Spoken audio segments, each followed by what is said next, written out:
Hi guys, my name is Maulisha Das Farman. Hope you guys are doing good.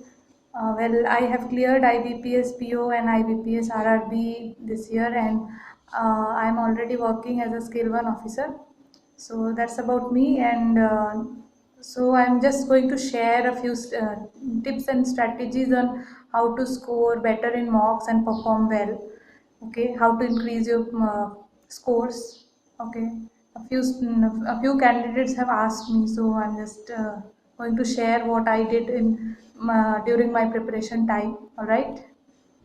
So I'll be just considering the preliminary tests, preliminary mocks, because mains for mains I might come up with another video. Okay.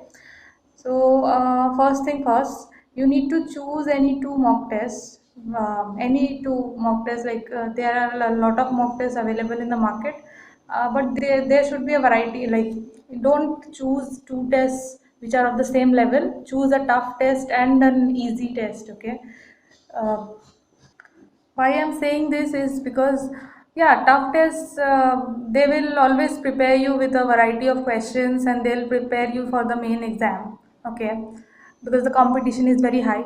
But you need to also be familiar with, moderate ones, because your confidence level should be, should remain at the same level. Sometimes we keep on taking the tougher tests, and then our confidence level drops. Sometimes, not all the times, but that's the reason why, if at times you are able to score more in mocks, because the paper is easy or moderate, then you feel better about yourself, you feel more confident, right? Okay, that's why I'm suggesting to just do two types of mocks. Okay, and second thing is, make a schedule, of course, because the preliminary tests are generally of 1 hour, so you need to make a schedule for like how to go about it. I'll suggest you to go with 4 to 5 tests in a week, in a span of 7 days. Okay, because they are just 1 hour, so you are able to, you can make a time for this. Okay, because remember, there is no point in taking mock tests if you are not able to, analyze your performance. You need to see you need to see where your strong points, what your strong points are, and you have to identify the areas where you are weak. Okay, for me, it was the case-led DIs. Okay, the case-led data interpretation. So I had to practice a lot of them. Okay, like I used to, I remember I used to practice 3 or 4 of caselet DIs every alternate day. So I'm just giving you a tip, you can do that. Okay, and another one, like for example, para jumbles were another weak point for me. So I used to practice them like every 2 days. I used to practice 4 or 5 of them. Okay, 4 or 5 para jumble sets. Okay, so you can do that, but make a proper schedule. Okay, like that. Then keep 1 day for mock, and then the next day or the next hour or so for its analysis. Okay, third thing is, don't limit yourself to taking mock tests only. Like you are giving 4 days or 4 or 5 days to a mock, to each mock test, like that is just 4 or 5 hours. And for analysis, I'll just add another 2 3 hours per day, that is like 8 hours in a span of 7 days. So like 12 hours in a span of 7 days. So the rest of the time, what will you do? I'm assuming that you have the mornings to yourself. So practice the weaker areas which you already identified in your mock test. Okay, practice them. Make a good schedule where you can, practice 30 to 40 questions of your weaker area. For example, allegations were, I was not very good at them, so I used to practice like 30 of them every 3 days maybe. Okay, and then yes, like that. uh, Yes, now comes the stronger part. You guys, don't forget about your stronger part, okay? Like the stronger topics which you are good at. For example, I was good at probability, and then I was also good at comprehension.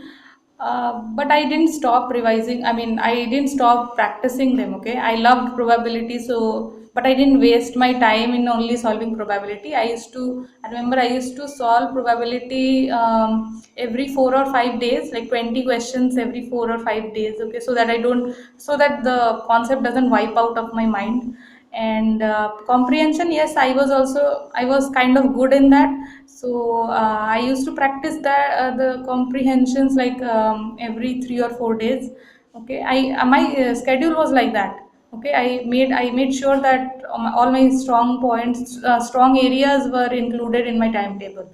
Okay, and yes, I used to go through the Hindu editorials also, because they helped me a lot in in enhancing my vocabulary. All right, so yes, don't forget about your stronger areas.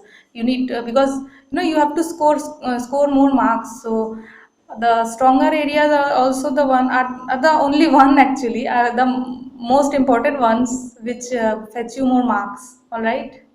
Yeah, lastly, I'll add a few more points.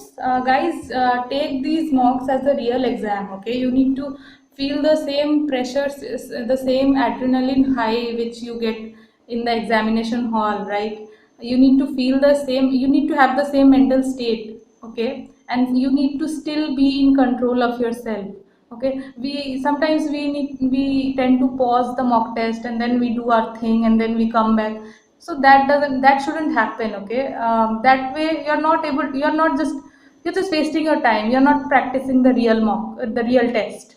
Okay, you need to practice for the real test. So you make a time so that you are able to cover the whole test in 1 hour. Okay.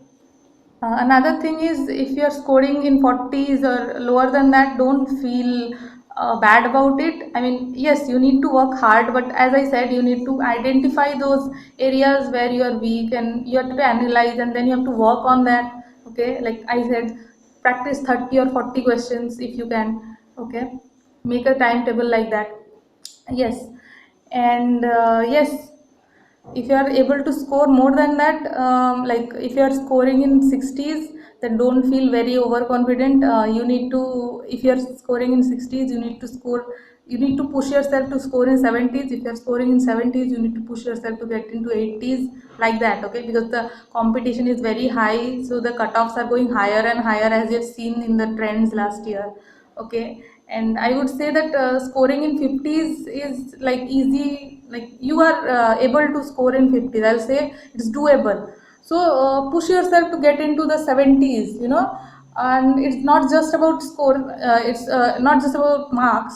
You need to see if the sometimes the test is very tough, so you have to see that, make sure that you are in the top 5 percentile. That I can suggest. Okay, see this percentile also. Okay, and another thing is, don't let your ego get the better of you. Okay, when you're solving a question, what we tend to do is, if we are not able to solve, we keep on, if we are this close to to solving the question, we keep on trying, and we are wasting the time. We don't realize that. Because of our ego, we are just wasting our time and losing more marks, and while in that duration someone else is scoring more marks. Okay, so if you are not able to solve that question, leave that, go to the next one. Your aim is to solve maximum number of questions with accuracy.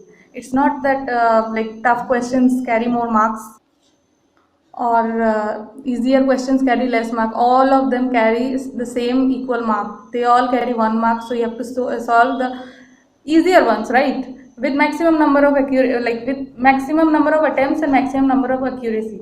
So you have to see that. Don't go for the tougher ones. Solve the easier ones first, and if you are able to do the tougher ones also after that, well and good. Okay, that's all from my end.